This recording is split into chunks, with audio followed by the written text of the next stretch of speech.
Hello students, आज का हमारा टॉपिक है आगंतुक ज्वर।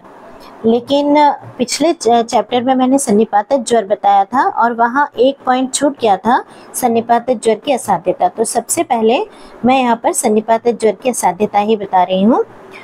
तो ये चूँकि बहुत इम्पोर्टेंट श्लोक है और इसे हमें याद भी करना है, ये याद करने के लिए इम्पोर्टेंट श्लोक है, इसे याद कर लेना है। तो क्या है? दोषे विबद्धे नष्टे अग्नौ सर्व संपूर्ण लक्षण सन्निपात ज्वरो असाध्य कृच्छ साध्यस्ततो अन्यथा।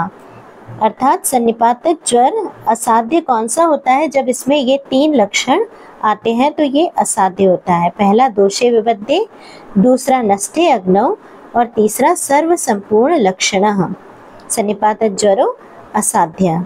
तो अगर ऐसे तीन लक्षण हैं तो सन्निपात ज्वर असाध्य होता है, और ये तीन लक्षण अगर नहीं आ रहे हैं सन्निपात ज्वर में तो वो कृच्छ साध्य होता है। यानी इसकी प्रोग्नोसिस, इंग्लिश में हम इसे प्रोग्नोसिस कहते हैं सन्निपात ज्वर की, वो दो ही प्रकार से होती है। या तो ये असाध्य होता है और अगर असाध्य नहीं है तो ये कृच्छ साध्य होता है। कृच्छ साध्य यानी कठिनता से सिद्ध होता है। तो असाध्य कब कहेंगे हम इसे? असाध्य तब कहेंगे जब इसमें तीन लक्षण आते हैं, तब इसे असाध्य कहा जाता है। पहला दोषे विबद्धे, बद्ध दोष होने का मतलब कि जो विकृत दोष हैं, यानी जो बढ़े हुए दोष हैं वो बाहर नहीं निकल पा रहे हैं, शरीर में या शरीर के स्रोतस्सों में कहना चाहिए, बद्ध हो गए हैं, वहीं पर रुक गए हैं। तो ऐसी कंडीशन हो। और दूसरी है कि व्यक्ति की जो रोगी है उसकी जाठराग्नि नष्ट हो गई है, जाठराग्नि जो है या अग्नि है वो नष्ट हो गई है, मंद नहीं, ये पूरी तरह खत्म हो गई है, वो भोजन का पाचन नहीं कर पाता। और तीसरा है कंडीशन सर्व संपूर्ण लक्षण, यानी जितने लक्षण सन्निपातक ज्वर में बताए गए हैं, शनि दाह, शनि शीतम, अस्थि संधि, शिरोरुजा करके मैंने पूरे लक्षण वहां बताए थे, वो अगर सारे लक्षण आ गए हैं एक साथ, कुछ लक्षण नहीं, सारे लक्षण एक साथ दिखाई देने लग गए हैं,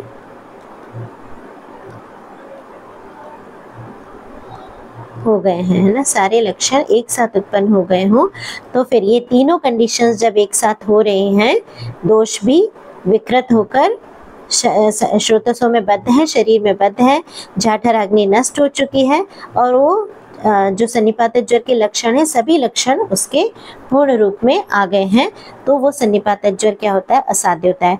और अगर इस तरह की कंडीशन नहीं है, यानी जाठराग्नि भी उसकी है, अभी मंद है पर जाठराग्नि नष्ट नहीं हुई है, दोष उसके बद्ध नहीं है, निकल रहे हैं बाहर, और सारे लक्षण नहीं आए हैं, ऐसी कंडीशन है तो फिर सन्निपातक ज्वर कृच्छ साध्य होता है। यानी वो कठिनता से ठीक होता है लेकिन ठीक हो जाता है, उसमें हमें चिकित्सा बहुत अच्छी तरीके से चलानी पड़ती है, बहुत ज़्यादा चिकित्सा चलानी पड़ती है, तो सन्निपातक ज्वर एक्यूरेट चिकित्सा के द्वारा साध्य हो जाता है। ठीक है, लेकिन ये सन्निपातक ज्वर जो है साध्य कभी भी नहीं होता, सुख साध्य कभी भी नहीं होता, साध्य नहीं कहना चाहिए, सुख साध्य ये कभी भी नहीं होता। दो ही होता है, अगर ये लक्षण तीन नहीं आए तो कृच्छ साध्य होगा, और लक्षण अगर आ गए हैं तो असाध्य होगा। कौन से लक्षण? दोषे विबद्धे, नष्टे अग्नौ, सर्व संपूर्ण लक्षण। तो ये हो गया सन्निपातक ज्वर की साध्य साध्यता। अब हम पढ़ेंगे आगंतुक ज्वर के बारे में। तो आगंतुक ज्वर क्या है? सबसे पहले ये श्लोक देखिए, आगंतुर अष्टमो यस्तु निर्दिष्टस् चतुर्विध अभिघात अभिसंगाभ्याम अभिचाराभिशापतः। तो आगंतुर अष्टमो, सबसे पहले तो ये श्लोक हमें ध्यान रखना है, आगंतुक क्या है? अष्टम है, यस्तु निर्दिष्ट चतुर्विध। अष्टम कैसे? इसके पहले ही मैंने जब शुरू किया था जो ज्वर दोषज ज्वर बताया था, तो उसमें बताया था कि 7 प्रकार के तो निज ज्वर हैं, ठीक है, और जो 8वां है वो आगंतुज है। इस प्रकार से ज्वरो अष्टधा। ज्वरो अष्टधा यानी 8 प्रकार का ज्वर होता है। ठीक है, तो 7 प्रकार नीचे के कौन से थे बता दिए थे आपको, वातज पित्तज कफज, 3 द्विदोषज और 1 सन्निपातज। ठीक है, और 8वां है आगंतुष। तो क्या लिखा है, आगंतुर अष्टमो यस्तु निर्दिष्टस चतुर्विध। इसको कितना प्रकार का कहा गया है, निर्देश किया गया है। जो 8वां आगंतुक ज्वर है वो 4 प्रकार का बताया गया है। कौन कौन से 4 प्रकार है वो, तो वो कहते हैं, वो 4 प्रकार हैं अभिघात, अभिसंग, अभिचार और अभिशाप। ये 4 प्रकार के आगंतुक ज्वर कहे गए हैं। तो यहाँ पर बताए गए हैं, पहला है अभिघातज, दूसरा है अभिसंगज, तीसरा है अभिचारज और चौथा है अभिशापज। अब अभिघातज ज्वर क्या होता है, तो अभिघातज ज्वर का श्लोक बताया है, तत्र शस्त्र लोष्ट कषा काष्ठ मुष्ट अरत्नी तल।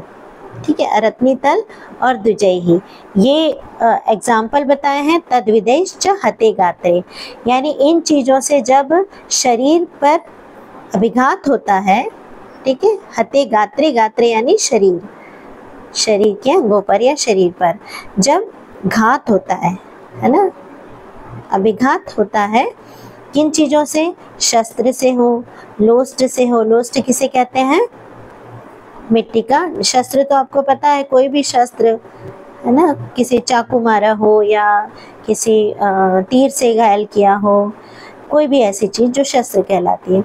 और लोष्ट यानी मिट्टी का ढेला, ढेला इसको लोष्ट कहते हैं, है ना, या जो पत्थर है उसको भी हम इस तरह से बोलेंगे, है ना। तो वो मारा हो, या कई बार होता है ना, मिट्टी के ढेले को तोड़ते हैं व्यक्ति अपने नाखूनों से, तो वो घुस जाता है, तो वो भी उससे पक जाता है उस स्थान पर, तो व्यक्ति को ज्वर आ सकता है। तो वो है कषा यानी कोड़ा, ठीक है, और काष्ठ यानी लकड़ी, लकड़ी से मारना, मुष्टि यानी मुट्ठी, कई बार मुट्ठी है ना, घूसा कहना चाहिए इसको, घूसा, उससे भी मार सकते हैं। और कोहनी से भी लग जाती है, इसको कील भी कहा जाता है मुष्टि को। ठीक है, अरत्नी तल यानी झापड़ मारना, है ना, थप्पड़ मारना, उसको अरत्नी तल कहा जाता है। थप्पड़, ये थोड़ा गलत तरीके से लिख दिया, अरत्नी तल को बोलते हैं झापड़ या थप्पड़ मारना। उससे भी कई बार बहुत ज़ोर से पड़ता है तो ज्वर आने के चांसेस रहते हैं। द्विज यानी दांतों से काट लेना, दांत या दंश लग जाना, है ना। तो उससे ये सब इन चीज़ों से या इस प्रकार की कोई भी, तो इससे एग्जाम्पल से हमें ये हथियार बोलना चाहिए इसको। तो ये एग्जाम्पल्स हैं, इस तरह की किसी भी चीज़ से चोट लगने पर जो ज्वर उत्पन्न होता है तो उसे हम ज्वर स्यात् अभिघातज ज्वर, उसे हम अभिघातज ज्वर कहते हैं। अब अभिघातज ज्वर की संप्राप्ति क्या बनती है, तो वो यहाँ पर बताया गया है, क्या है, तत्र अभिघातजे वायु प्रायो रक्तम प्रदूषयन्।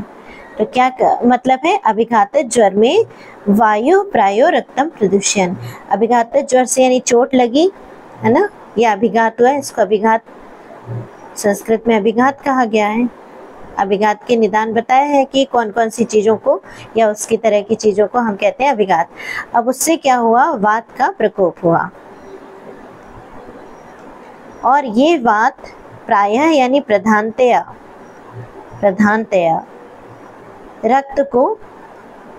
रक्त को दूषित करती है।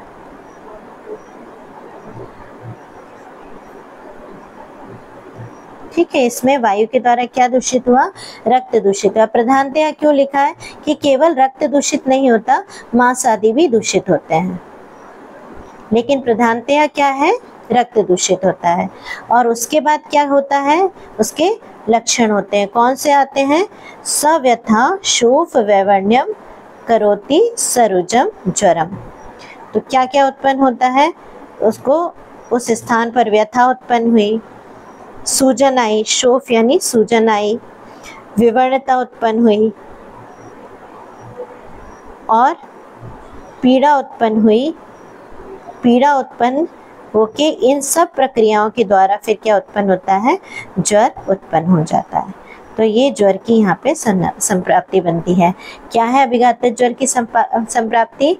सबसे पहले अभिघात हुआ, उससे वात का प्रकोप हुआ, फिर वात ने प्रधानतया रक्त को दूषित किया और रक्त को, वो स्थानिक रक्त, पूरे शरीर में भी रक्त दूषित हो रहा है और मेनली स्थानिक जहाँ पर चोट लगी है वहाँ पर रक्त दूषित हो रहा है, तो उस स्थान पर पीड़ा हुई, सूजन आई, विवरणता हुई, फिर पूरे शरीर में पीड़ा उत्पन्न होकर, है ना, उसको ज्वर उत्पन्न हो जाता है। इस तरह से अभिघात ज्वर की संप्राप्ति बनती है। तो ये अभिघात ज्वर हो गया, है ना। इसमें मुख्यतया किसका रोल आएगा? मुख्यतया है वात का रोल, वात दोष और दूष्य में रक्त आदि, प्रधानतया रक्त और फिर मांस आदि धातु है। तो इस तरह से लक्षण क्या आएंगे? सव्यथा शोभ विवर्ण्यम करोति सरुजम ज्वरम। अब अगला है अभिसंगत ज्वर। किसके अंतर्गत आ रहा है? आगंतुक ज्वर के अंतर्गत अभिसंगत ज्वर। तो अभिसंगत ज्वर का श्लोक क्या है? काम शोक भय क्रोधैर अभिषक्तस्य यो ज्वरः सो अभिसंगात् ज्वरो ज्ञेयो यश्च भूताभिसंगतः। तो क्या क्या इसमें है? काम है, शोक, भय, क्रोध, इनसे अभिषक्त जो व्यक्ति होता है, यानी इनके द्वारा जिस पर अटैक होता है ना, जिनसे जो आसक्त होता है, उससे जो ज्वर उत्पन्न होता है उसे हम कहते हैं अभिसंग कहते हैं। यश्च भूताभिसंगज, और क्या है इसके अलावा? काम शोक भय क्रोध के अलावा भूत के द्वारा। ठीक है, तो भूत के द्वारा जो ज्वर उत्पन्न होता है, भूताभिसंग के द्वारा यानी भूतावेश के कारण जो ज्वर उत्पन्न होता है, उसे भी हमने अभिसंगत ज्वर के अंतर्गत लिखा है। तो ये यहाँ पर मैंने अलग करके लिखे हैं। कौन कौन से हैं इसमें? शोक के द्वारा जो उत्पन्न हो रहा है, भय के द्वारा, क्रोध के द्वारा, भूत के द्वारा। अच्छा, अब अगले श्लोक में इन्होंने कुछ अन्य भी बताया जो कि अन्य आचार्यों के द्वारा बताए गए, जैसे विष वृक्ष या विषैली वायु का संपर्क होने से या विष संभव अन्य कोई भी चीज संपर्क में आने से जो उत्पन्न होता है ज्वर, उसको भी किसके अंतर्गत लिया है? कुछ आचार्यों ने इसे भी अभिसंगत ज्वर के अंतर्गत इंक्लूड किया है। ठीक है, अब अभिसंगत ज्वर में ये बताया जा रहा है कि कौन कौन से दोष प्रकोपित होते हैं। जैसे अभिघात में हमने बताया कि वायु का प्रकोप होता है और रक्त की दुष्टि होती है उस प्रकोपित वायु के द्वारा, है ना। ऐसे ही अभिसंगत ज्वर में क्या होता है? तो वो बता रहे हैं कि काम, श्लोक देखिए, काम शोक भयाद वायु, किससे? काम से, शोक से और भय के से आसक्त होने पर जो दोष प्रकोपित हो रहा है वो क्या है? वायु है। ठीक है, इन सब के द्वारा वायु प्रकोपित हो रहा है। ये वायु, इनसे क्या प्रकोपित हो रहा है? वायु प्रकोपित हो रहा है। और क्रोधात, क्रोध से क्या उत्पन्न हो रहा है? क्रोध से पित्त उत्पन्न हो रहा है। क्रोध से मेनली पित्त दोष हो रहा है। और त्रयोमलाः भूताभिसंगात, यहाँ तक श्लोक है ये। त्रयोमला भूताभिसंगात, त्रयोमला यानी त्रिदोष। त्रिदोष किसके अभिसंग से उत्पन्न हो रहे हैं? भूताभिसंगात, यानी भूत के अभिसंग से तीनों दोष उत्पन्न होते हैं। ठीक है, तो ये तीनों के अलग अलग बताए गए हैं। फिर क्या बताया है? भूत सामान्य लक्षणम भूताभिसंगात त्रयोमलाः कुप्यन्ति। भूत, मैं देखिए श्लोक अलग तरीके से पढ़ रही हूँ। भूताभिसंगात त्रयोमलाः कुप्यन्ति, इस लाइन से आपको क्लियरली समझ जाएगा कि भूताभिसंग से तीनों प्रकार के मल यानी त्रिदोष कुपित होते हैं। और इसके लक्षण क्या आते हैं? भूत सामान्य लक्षणम। अब भूत सामान्य लक्षणम मतलब जो उन्माद निदान अध्याय में 8 प्रकार के, जो उन्माद निदान के अंतर्गत 8 प्रकार के जो बताए गए हैं भूत, देव, गंधर्व, यक्ष, राक्षस, पिशाच आदि, सिद्ध आदि, तो वही उनके लक्षण बताए गए हैं ना। तो वही लक्षण और साथ में ज्वर के विशिष्ट लक्षण इसमें आते हैं, तो भूत सामान्य लक्षण उन्हें कहा गया है। ठीक है, अब यहाँ पर क्लियरली ये लिखा है मैंने, इसको देखिए। काम, क्रोध, और इससे क्या उत्पन्न हो रहा है, शोक और भय से। काम, शोक और भय से क्या उत्पन्न हो रहा है, वायु। क्रोध से नहीं, सॉरी, काम, शोक और भय से वायु प्रकोपित हो रहा है, क्रोध से पित्त प्रकोपित हो रहा है, और भूताभिसंग से त्रिदोष प्रकोपित हो रहा है। और विष वृक्ष, विषैली वायु, विष संभव अन्य के का यहाँ पे नहीं बताया, क्योंकि आचार्य चरक ने कुछ आचार्यों के अनुसार इसे बताया, लेकिन इससे क्या प्रकोपित होता है, पित्त प्रकोपित होता है। तो ज्यादातर लोगों ने इसे पित्त ज्वर के अंतर्गत रख लिया है, इसलिए यहाँ पर इसका वर्णन किया, पर कुछ आचार्य से अभिसंगत ज्वर के अंतर्गत रखते हैं। तो यहाँ पर आचार्य चरक के अनुसार इनके बारे में बताया गया है। अब देखिए, आचार्य चरक ने इनके लक्षण भी बताए हैं। तो अगर कामत ज्वर है तो कौन से मेन लक्षण आएंगे, ये हमें याद रखने हैं। ये कभी कभी ऑब्जेक्टिव्स में पूछे जाते हैं, तो ये बहुत अच्छी तरीके से हमें रखने हैं। इसका श्लोक भी मैं दिखा दूंगी। तो पहले तो मैं याद करा देती हूँ कि कामत ज्वर के क्या बताया चरक ने, ध्यान निश्वास बहुलम, यानी व्यक्ति ध्यान में लगा रहता है, यानी कुछ सोचता रहता है, चिंतन करता रहता है, चिंतित रहता है, और उसको बहुत सांस बढ़ी हुई रहती है ना, श्वास लेता है, निश्वास लेता है, बहुत ज़्यादा मात्रा में सांस चलती है।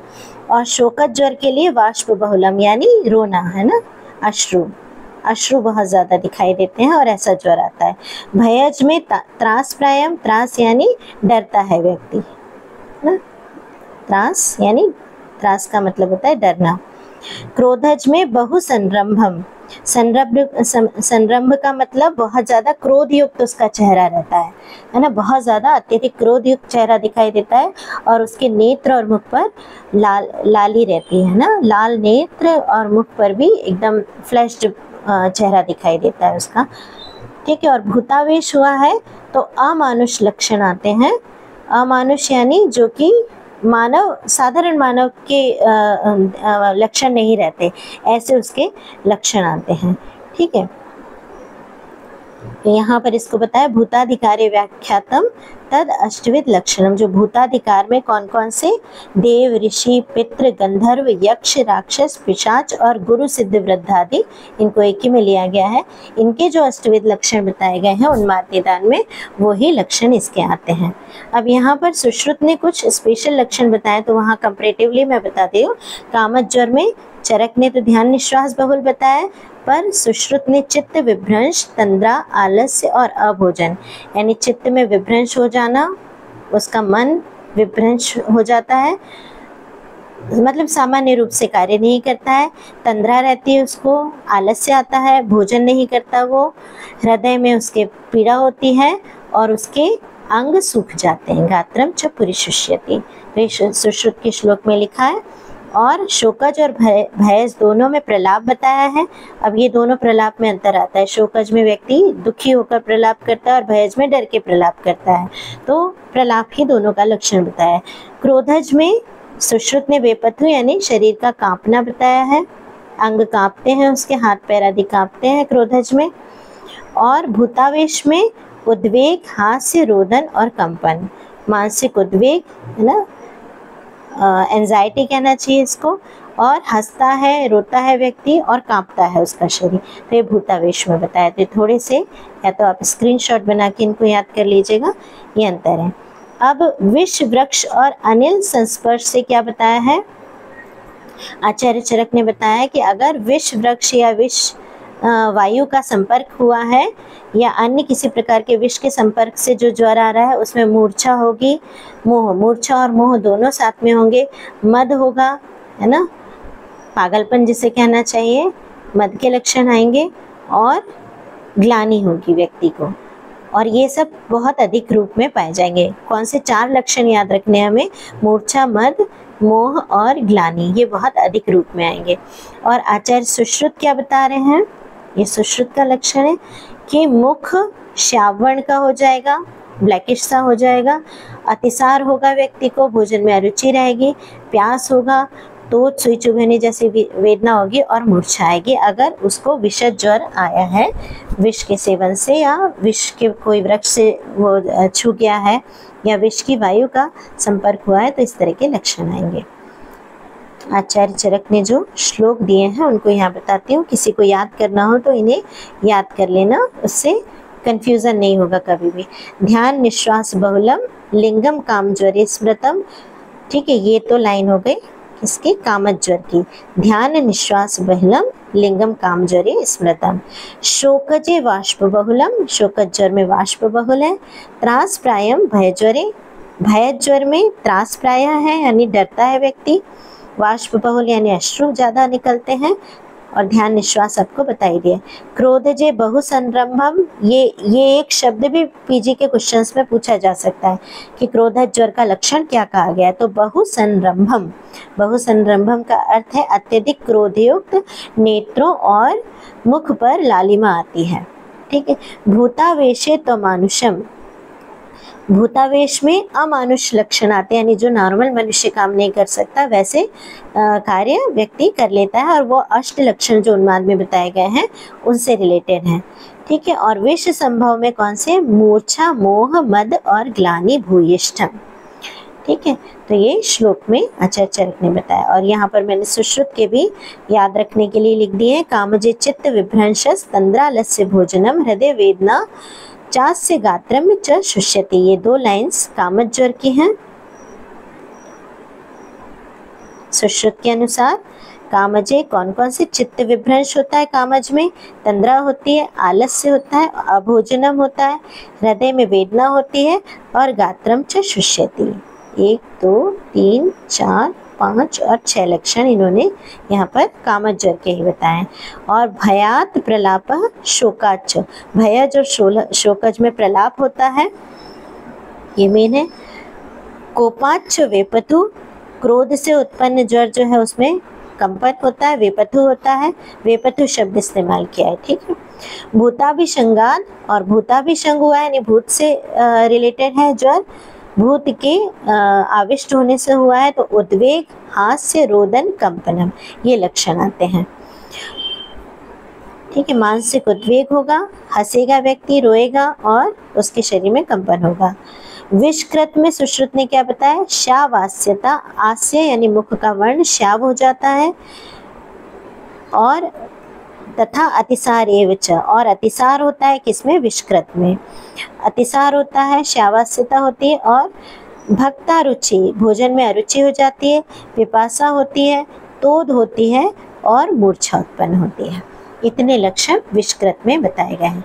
तो ये अभिसंगत ज्वर का इतना सारा ये डिटेल है जो कि हमें, जिसमें से जितने पॉइंट्स लिख सकें हमें लिखना चाहिए। और एक और इम्पॉर्टेंट बात यहाँ पर है, अभिसंगत ज्वर की, अभिसंगत ज्वर में जो विष से रिलेटेड ज्वर आया है, विष वृक्ष के छू जाने से, विषानिल यानी विषैली वायु के संपर्क में आने से, या अन्य प्रकार के किसी विष से संभव होकर जो ज्वर उत्पन्न हुआ, उसमें चिकित्सा क्या की जाती है, तो विषग्नैव सशमम लभते नर। अगर उसमें विषग्न चिकित्सा की जाए तो व्यक्ति के ज्वर की शांति प्राप्त हो जाती है, यानी ज्वर वो शांत हो जाता है। अब देखिए, हम देखते हैं अभिचारज और अभिशापत ज्वर। तो अभिचारज और अभिशापत ज्वर किन कारणों से उत्पन्न होता है, तो ये कुछ कारण यहाँ पर कोट कर दिए हैं मैंने। ये बहुत बड़ा श्लोक है इसलिए यहाँ पर मैंने मेन पॉइंट से निकाल के रख दिए हैं, अगर याद करना मुश्किल होता है तो। पहला तो ये सिद्धों के अभिचार या अभिशाप से उत्पन्न होते हैं। ठीक है। सिद्ध पुरुष जो हैं उनके अभिचार और अभिशाप से ये ज्वर उत्पन्न होता है। सिद्ध किसे कहते हैं, तो सिद्ध उन्हें कहते हैं जिन्होंने मंत्र, औषध, तप आदि में सिद्धि प्राप्त की है, यानी इनको रेगुलर प्रैक्टिस करते हैं जिससे उन्हें उसमें सिद्धि प्राप्त हो गई। कौन से, वैदिक मंत्र आदि में, है ना, वैदिक कर्मों का जो अभ्यास करते हैं ऐसे पुरुष सिद्ध कहलाते हैं। उनके अभिचार, अभिचार से, अब अभिचार का क्या अर्थ है, अभिचार का अर्थ है कि हिंसा की दृष्टि से जो मंत्रों का प्रयोग किया जाता है, तो जो तांत्रिक प्रक्रियाएं हैं इसके अंतर्गत आ जाती हैं। तो जो कुछ तांत्रिक प्रक्रियाओं में सिद्ध व्यक्ति होते हैं, वो जब हिंसा की दृष्टि से किसी के लिए मंत्रों का प्रयोग करते हैं तो उसे अभिचार कहा जाता है। और अभिशाप मतलब कि जो सिद्ध पुरुष है, मंत्र औषध तप आदि करके वैदिक कर्मों में सिद्धि जिन्होंने हासिल की है, ऐसे पुरुष जब कभी किसी को कर्स देते हैं, शाप दे देते हैं, तो उससे भी ज्वर व्यक्ति को उत्पन्न हो जाता है। अब ये सन्निपात ज्वर का क्या लक्षण है? ये घोर होता है, यानी भयंकर होता है और सुदुस्सह होता है। एक तो भयंकरता इसमें रहती है और ये बहुत ज़्यादा कॉम्प्लिकेटेड या बहुत ज़्यादा भयंकर लक्षण वाला आता है। और ये लक्षण कौन से आते हैं? इसमें अभिचार अभिशापित ज्वर के लक्षण क्या होंगे? सन्निपात ज्वर के ही लक्षण आएंगे, ठीक है। और साथ में कौन से आएंगे? प्लस चित्त, इंद्रिय और शरीर में अनेकानेक प्रकार की वेदनाएं उत्पन्न होंगी, ठीक है। इसमें दो प्रकार के लक्षण बताए हैं, एक तो सन्निपातक ज्वर के लक्षण, पर वो तो सन्निपातक ज्वर में भी आते हैं, लेकिन इसमें विशेषता क्या रहेगी? इसमें चित्त, इंद्रिय और शरीर में अनेक प्रकार की वेदनाएं होंगी। कौन सी वेदना आएंगी वो उसमें? तो जिस प्रकार का अभिचार किया गया है या जिस प्रकार का अभिशाप प्राप्त हुआ है उस व्यक्ति को, उस प्रयोग को देखकर या हम उसको स्वयं सुनेंगे किसी के द्वारा कि इसके ऊपर इस तरह का अभिशाप दिया गया है या इसका इस तरह का तंत्र मंत्र किया गया है, तो उससे हम अनुमान के द्वारा इसका अंदाज़ा लगा पाते हैं, ठीक है। या फिर क्या होते हैं, अगर हम चिकित्सा करते हैं अंदाज़ा लगा मतलब अनुमान करके उसकी, तो चिकित्सा से अगर उसमें उस तरह की शांति मिल रही है, शमन हो रहा है जिस प्रक्रिया को हम कर रहे हैं, तो फिर हम उसके द्वारा ये जान जाते हैं कि उस प्रकार का ही ज्वर है, ठीक है।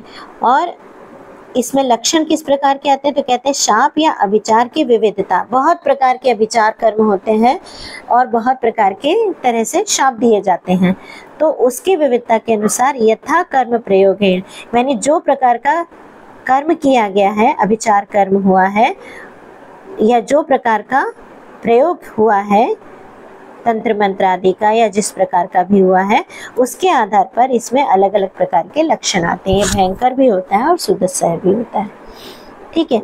अब कुछ इम्पॉर्टेंट बातें हैं जो यहाँ पर वर्णित की गई हैं, उन्हें भी देख लीजिए। ये जो ज्वर बताए हमने, उन ज्वरों में दो प्रकार की चीज़ें होती हैं। किसी किसी ज्वर में तो क्या होता है, लक्षण पहले आते हैं, पहले लक्षण और बाद में ज्वर उत्पन्न होता है, ज्वर यानी संताप उत्पन्न होता है, ठीक है। और किसी किसी ज्वर में पहले संताप उत्पन्न होता है और बाद में लक्षण उत्पन्न होते हैं, यानी पहले तो ज्वरित हो जाएगा व्यक्ति और बाद में उसके विशिष्ट लक्षण आएंगे। और किसी किसी में पहले लक्षण आ जाते हैं और बाद में धीरे से उसमें ज्वर भी उत्पन्न हो जाता है, ठीक है। और एक और इम्पॉर्टेंट पॉइंट है जिसे हमें याद रखना है यहाँ पर, कि जो ये काम क्रोध आदि से उत्पन्न ज्वर है ना, इनमें जो विशेषताएं बताई गई, हमने लक्षण बताया ना, जैसे काम का बताया, ध्यान, निश्वास आदि, क्रोध का संरंभ बताया, तो ये विशेषताएं हैं, इसके विशिष्ट लक्षण हैं। तो ये विशिष्ट लक्षण अगर इसी प्रकार के कुछ अन्य रोग हो रहे हैं, काम क्रोध आदि से उत्पन्न अन्य रोगों में भी इस तरह की विशेषताएं आती हैं। अन्य रोग मतलब ज्वर ही उत्पन्न हो ये ज़रूरी नहीं है, काम क्रोध आदि से कुछ अन्य रोग भी उत्पन्न हो सकते हैं, जैसे अतिसार आदि, है ना।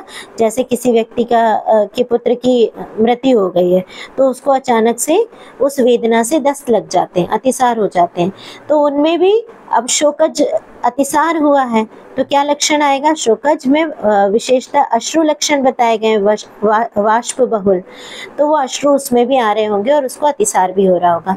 तो ये विशेषताएं जो काम क्रोध आदि से उत्पन्न होने वाली बताई हैं, इनसे उत्पन्न होने वाले अन्य रोगों में भी ये विशेषताएं पाई जाती हैं, तो ये बातें हमें ध्यान रखनी है। अब कुछ और इम्पोर्टेंट पॉइंट्स हैं इसमें, तो उन्हें भी देख लें। ये श्लोक एक बार देखना है, बहुत इम्पोर्टेंट श्लोक है शारीरिक और मानसिक व्याधियों के लिए। तो क्या बताया जा रहा है? मनस्य अभिहते पूर्वम कामाद्यैर न यथाबलम। आप 126 नंबर श्लोक देख लीजिएगा, अगर यहाँ पर अच्छे से दिखाई नहीं दे रहा है तो फिर भी मैं पढ़ के बता रही हूँ। मनस्य अभिहते पूर्वम कामाद्यैर न यथाबलम जर प्राप्नोति वात्याद्यैर देहो यावन न दूष्यति। अब फिर से समझिए इसको, देहो यावत न दूष्यति, जब तक देह दूषित नहीं हो जाती, किससे? वाताद्यय ही। वात आदि दोषों से जब तक शरीर दूषित नहीं होता तब तक ये मानसिक जो कामाद्य, काम क्रोध है ना, शोक आदि से जो ज्वर उत्पन्न हो रहा है वो बल को प्राप्त नहीं होता। ज्वर प्राप्नोति न, है ना।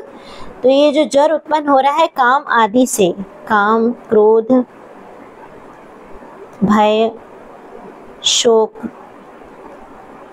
भूत, है ना, आदि से जो ज्वर उत्पन्न हो रहा है, ये ज्वर बहुत ज़्यादा बल को प्राप्त नहीं होता जब तक कि जो देह है वो दूषित ना हो, किससे, वात आदि से। यहाँ लिखा है मैंने, इससे देख के समझिए। काम क्रोध भय शोक से मन का अभिहत होना तब तक नहीं होगा जब तक देह का वात आदि दोषों से दूषित होना न हो, है ना। अगर ये नहीं है दूषित, देह का वात आदि दोषों से दूषित नहीं होना है, तो ज्वर का वेग क्या रहेगा, अल्प रहेगा। कौन से वेग में, मानसिक व्याधियों में, है ना, ये ज्वर अल्प वेग रहेगा। इसी प्रकार कोई शारीरिक व्याधि है, यानी शारीरिक व्याधि वात पित्त कफ से होगी, तो वात पित्त कफ से अगर देह अभिहत हो रही है, तो यदि मन कामादि से दूषित नहीं है तो देह का ज्वर भी, शारीरिक ज्वर भी अल्प बल होगा। ये बहुत इंपॉर्टेंट चीज़ है।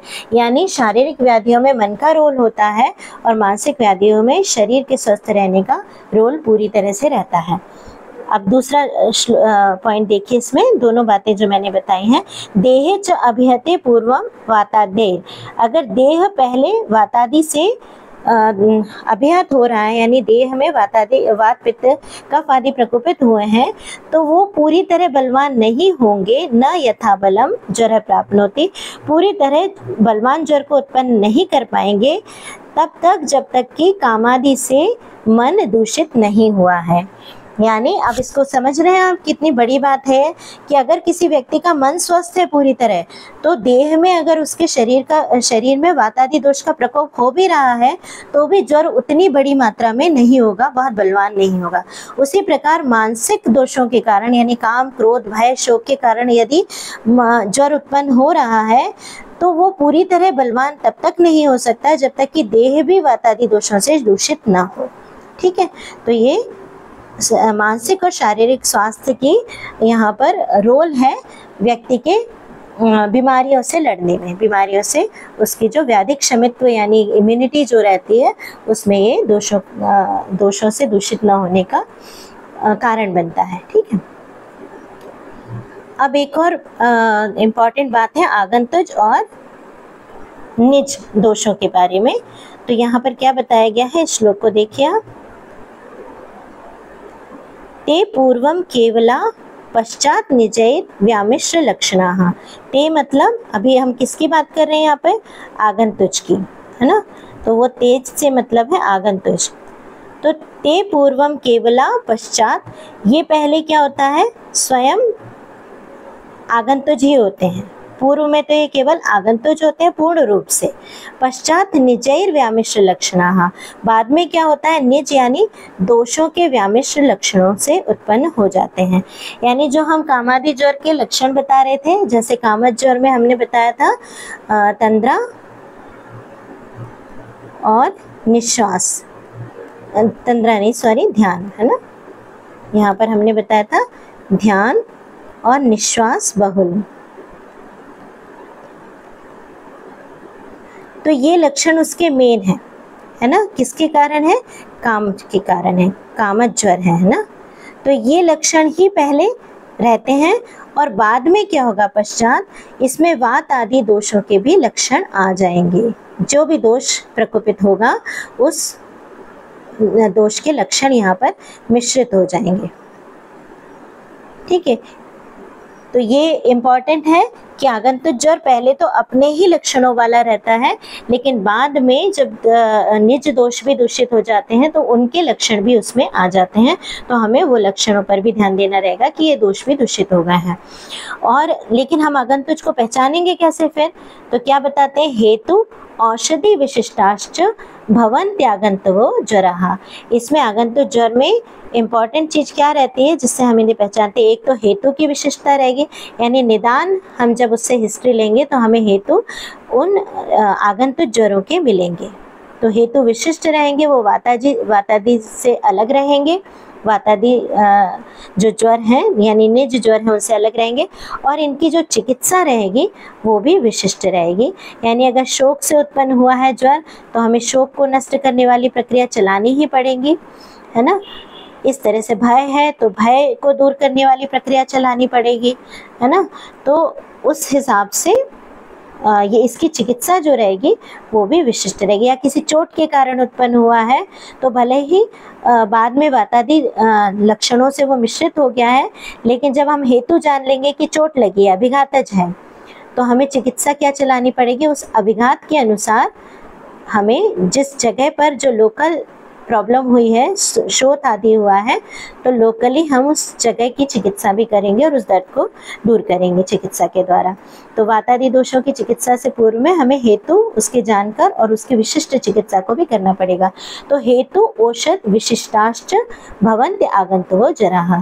तो हेतु और औषध की विशिष्टता होती है किसमें, आगंतुक ज्वर में ये विशिष्टता रहती है। ठीक है, तो ये इम्पॉर्टेंट चीज़ें थी आगंतुक ज्वर में जो बहुत ज़्यादा ज़रूरी वाली थी, वो मैंने समझा दी है। इसी के साथ ही अगला पॉइंट फिर मैं लेकर आऊँगी। अब इसके बाद शायद चिकित्सा ही स्टार्ट होगी, कुछ और चीज़ें होंगी तो मैं देख लूँगी, नहीं तो फिर हम ज्वर की चिकित्सा स्टार्ट करेंगे और उसका वीडियो अपलोड करेंगे। तब तक के लिए धन्यवाद।